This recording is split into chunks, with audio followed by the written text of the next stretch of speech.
naman naghihintay sa mga fans ko dito sa Das Marinas.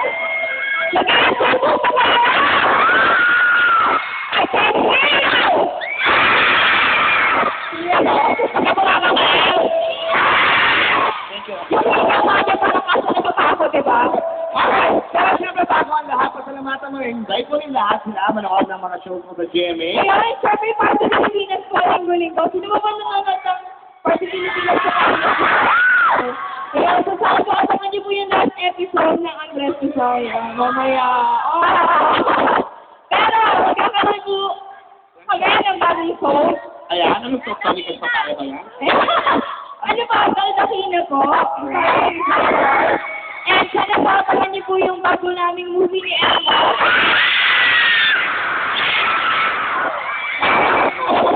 Matagal na may pagtingin nyo, nakilala ka lang. Kaya, just for summer, Pagpapagkaan mo na agad lang. Pataglan po sa thesis.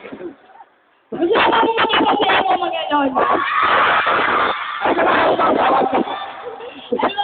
Ayan mo na pala yung Let's go lang. okay, siyempre palitin natin. Party Pilipinas, Andres Saya. Saya. At yung bago mong show, nakakabangan nila. Bagong show and yung movie po, at sana papahan niyo po yung upcoming album ko. Alam mo, sabi ko na dati bata ka pa lang, ngayon nakilaki mo na lang. Parang pa rin baklasa rin. Ano?